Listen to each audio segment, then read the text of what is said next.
Okay. So the first question, I guess it's more of a statement. Okay. Is just stating like your name and then, the church you work for and then the age you started your church at. Great. Yep. Andrew Gard, pastor Grace City Church, and I was 33 when we started. Wow. Yep, 33. That's crazy. I'll be 40 this year. It's kind of strange. Wow.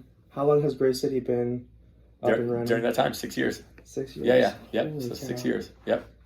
I think the next question would be, was there a specific event in your life that happened that you're like, oh, maybe I want to change my life and become a pastor? Like, I know it's not an overnight type of thing. Yeah. So I got saved when I was 17. I got saved when I was 17. I never grew up in church or anything like that.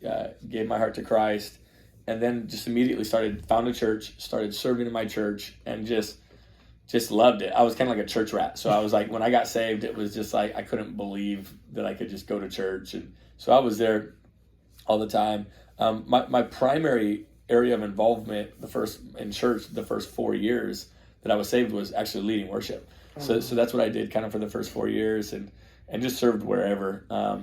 And it was in between kind of my freshman year and sophomore year of college that summer is where I really felt like, man, I think my skill set and how God wants to use me, I think ministry is probably a track that I want to kind of start going down. And told my pastor, and kind of started like just mentoring me and kind of showing me the ropes a little bit. And then that was for me, like that summer is kind of when I made like a right turn. I was already following God pretty passionately, but that was when I was like, okay, this is what I want to do. I want to do ministry. So yeah, kind of after my freshman year of college. Yeah. Yep. And were you like, because I know, so for me, when I came to Southeastern, before, like, religion was kind of those things in school where it was like, oh, you can't talk about this. Yeah. You like hide it. So like, did you feel like you were afraid to hide it, or were you just full on out with it? No, when I got saved, I was all in, man. You were all in? So I was I wasn't even anti anything spiritual. I was, I just didn't even think about it. Like people were like, I would think about what would happen if I were to die. Like I never had those kind of thoughts. I was like your classic, smoking weed every day, basketball playing dude. And then when I got saved, my junior year, I was carrying the Bible around to class the next day, and just like telling all my friends, and it was shocking. It was startling for a lot of my friends because they were like, "Whoa, this is the dude that got me to do drugs." Like, you know what I mean? Like, it was startling. But yeah, no, I was never ashamed. I tell people all the time, the same confidence that I had, because I always had this a pretty big confidence. But before I got saved, it was is in basketball and in like status, that kind of stuff. But the same confidence I had there, it really did translate to my faith. So I wasn't insecure. I wasn't afraid to be bold in high school or in college.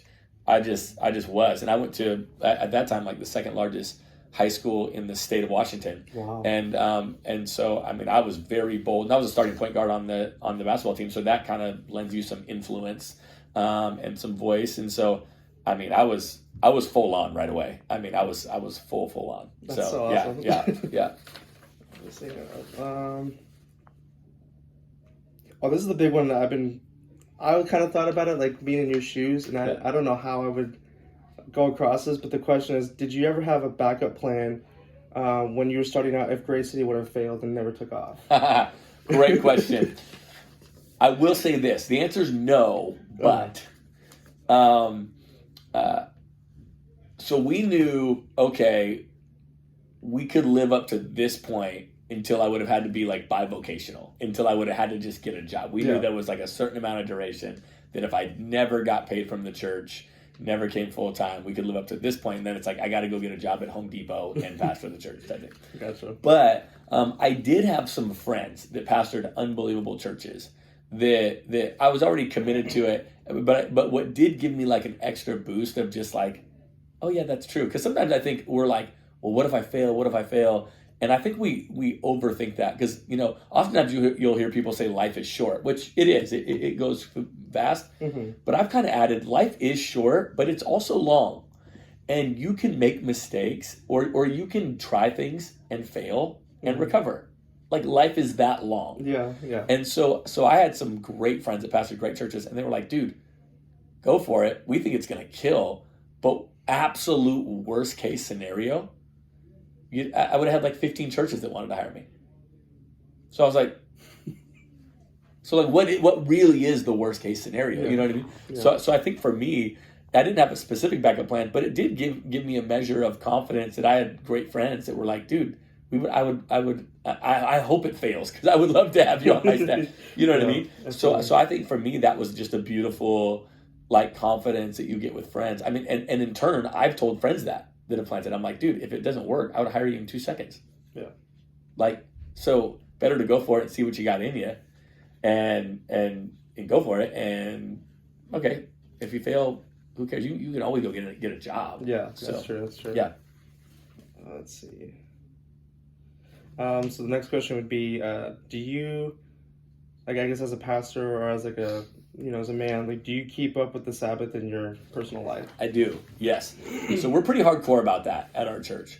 So we do Fridays and Saturdays off here, right? Okay.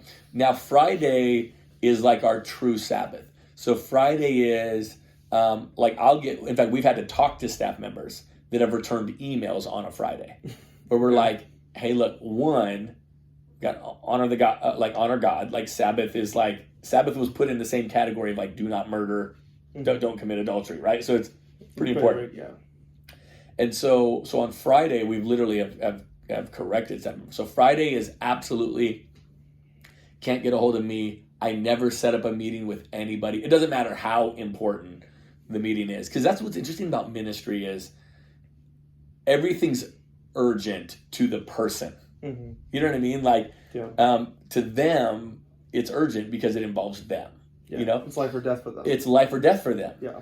And so for me, we just have drawn a hard, fast line. Fridays, I'm so sorry. Nobody can get a hold of me, and things of that nature. So Fridays are pretty hardcore. And then Saturdays, I call them off-ish, Okay. Meaning